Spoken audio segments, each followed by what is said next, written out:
হযরত আয়েশা বলেন, একদিন আমার ঘুম ভেঙে গেল, দেখি হুজুর আমার কাছে নাই, গেলেন কোথায়?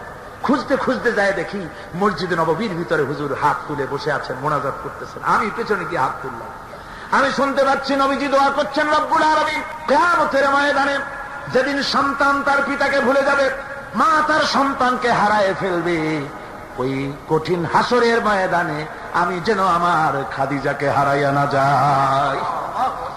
মুনাজাতের শেষে হযরত আয়েশা বলেন, ইয়া রাসূলুল্লাহ, খাদিজার কথা আপনার এত কেন বারবার মনে পড়ে? একটা বুড়িরে বিয়ে করেছিলেন 25 বছর বয়সের সময়, 40 বছর বুড়ি, তার কথা কেন এত মহব্বত আপনার মনে পড়ে? তার থেকে যুবতী মেয়ে, সুন্দরী মেয়েকে আপনার স্ত্রী হিসেবে আপনি পান নাই? হুজুর বলেন, আয়েশা রে, খাদিজার সম্পর্কে এমন কথা তুমি আর বলো না, তোমরা সবাই আমার সুখের দিনের স্ত্রী, আর খাদিজা আমার এমন সময় স্ত্রী ছিল যখন মক্কায় আমার আশ্রয় ছিল না, তামাম মক্কা নগরীতে আমার আশ্রয় ছিল না। খাদিজার সঞ্চিত সমস্ত ধনরাশি ইসলাম কবুল করার পর দুহাতে খাদিজা বিতরণ করে দিয়েছে। হযরত আয়েশা বলেন, হুজুর আমার গোস্তাকি মাফ করে দেন, আমি আর এরকম বলবো না, তবে খাদিজা সম্পর্কে আমার কিছু একটু শুনান।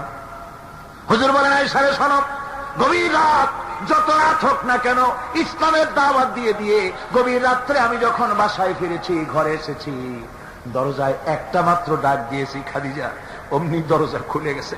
আমি জিজ্ঞেস করেছি, খাদিজা রে, যত রাত্রে আসলাম, যতবার আসলাম, একটা ডাকের বেশি লাগলো না, তুমি কি ঘুমাও না?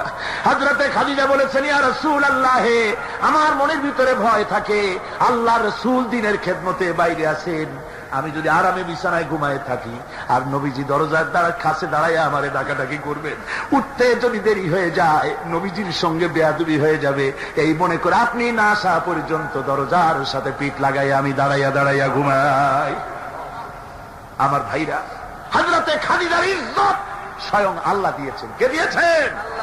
হাদিস শরীফে এসেছে, রাসূলুল্লাহ জাবালে নূরে বসা, গারে হেরার ভিতরে বসা, হযরতে জিবরাইল রাসূলুল্লাহর সঙ্গে কথা বলতেছেন। একটু পরে হযরতে জিবরাইল বলেন, ইয়া রাসূলুল্লাহ, আমি আর এখানে বসবো না, আমি এখন চলছি। আমি দেখতে পাচ্ছি খাদিজা আসতেছে আপনার জন্য খাবার নিয়ে।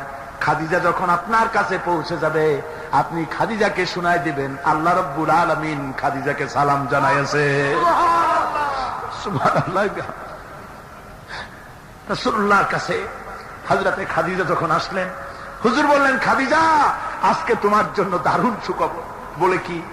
বলে, আল্লাহ পাক জিবরাইল কেমন উঠে গেল আমার কাছ থেকে, জিবরাইল বলে গেল আল্লাহ তোমাকে সালাম বলেছে। হযরত খাদিজা কেঁদে ফেললেন, বললেন, ইয়া রাসূলুল্লাহ, আমার নারী জন্ম সার্থক,